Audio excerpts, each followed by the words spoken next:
Hello, and welcome back to another exciting adventure on the Edge Season 2. A lot has happened over the last 2 weeks, and I can't wait to share some of the amazing updates with you all. You can probably hear it in my voice, but I'm sick. I've actually been sick for almost a full week.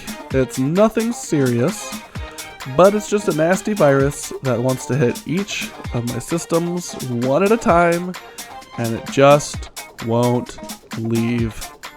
So here's me pushing through to get out this episode for you all, and I super appreciate each and every comment over the past few months. It's been super fun seeing some of you come back episode after episode, and I'm excited to be a part and to help build our small community around the Edge server.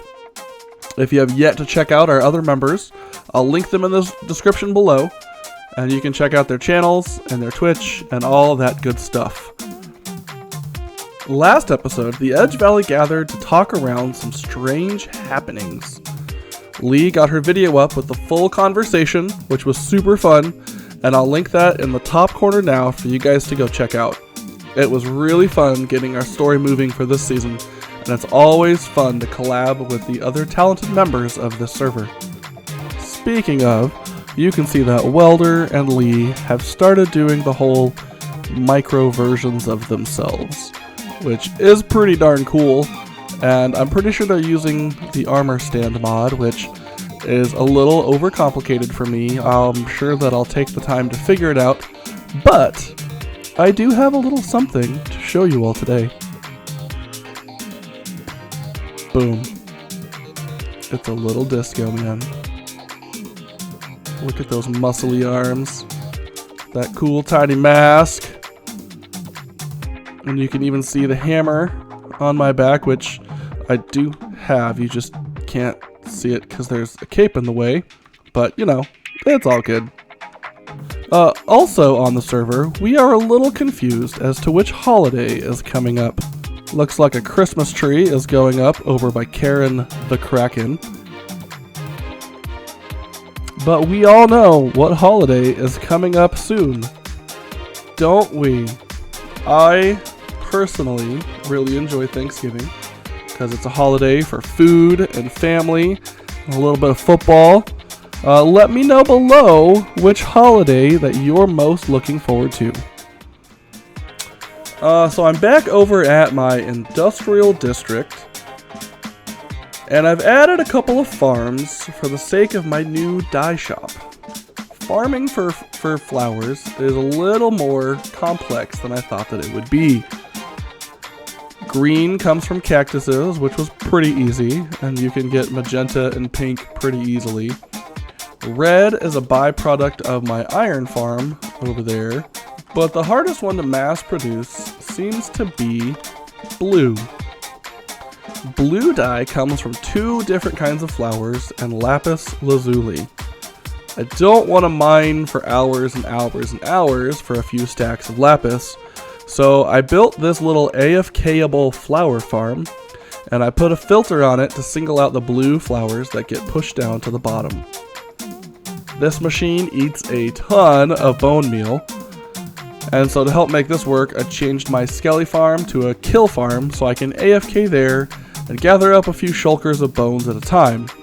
I also have a bone meal array over there in the corner that you can see, so a lot of the yellows and seeds and things that I get from here I can just chuck in there and get a lot of bone meal.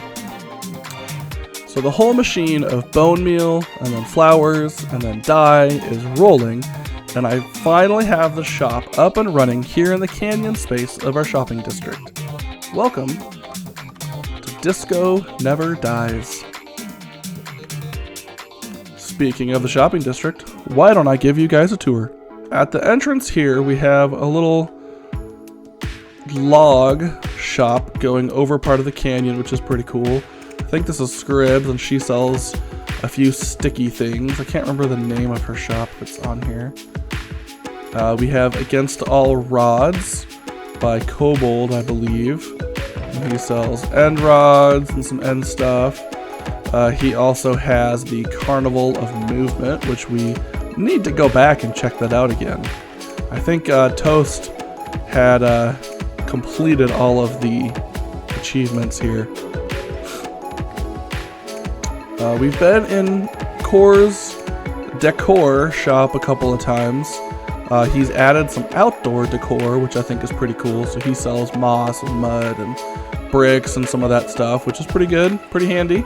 This little staircase here goes down to my dye shop, and then from here there's a walkway that kind of comes across, and this bubble vader takes you down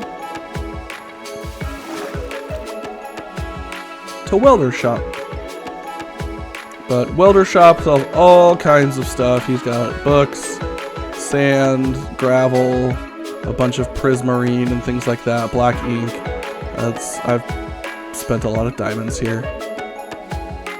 Back up here is my first shop, blocks to build, and I've added end stone, some calcite, cobble, deep slate, and then I've added bones for sale as well.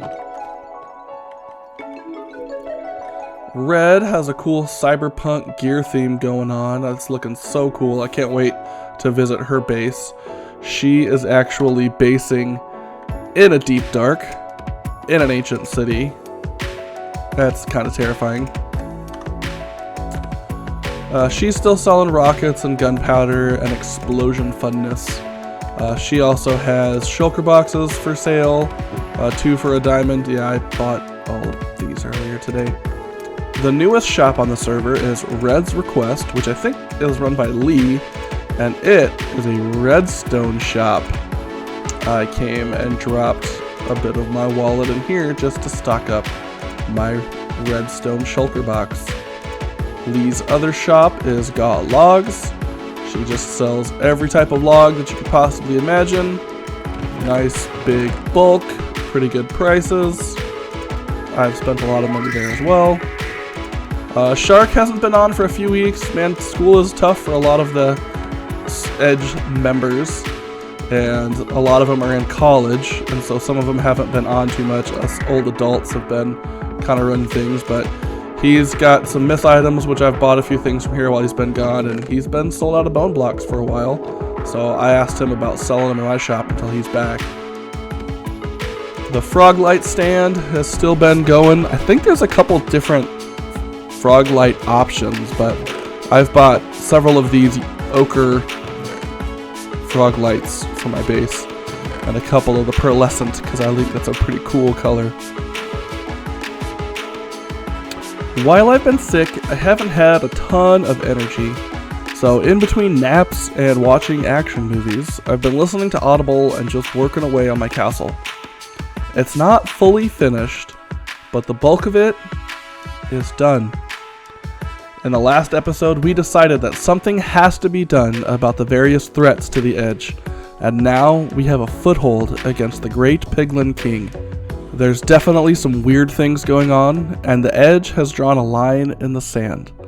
It's time to finally unveil the shield and banner for my mega base.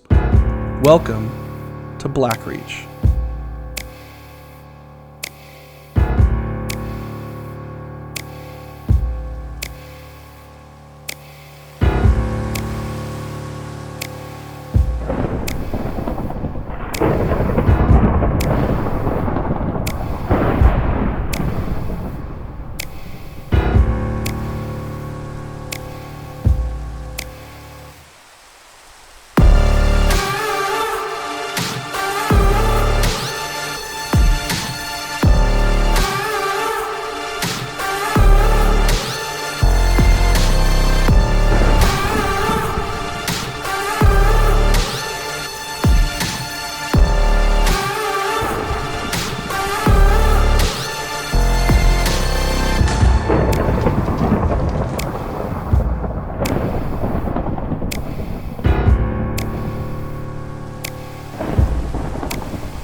thank you so much for watching. If you've stuck around to this point, drop a comment below with your favorite item color combo in Minecraft.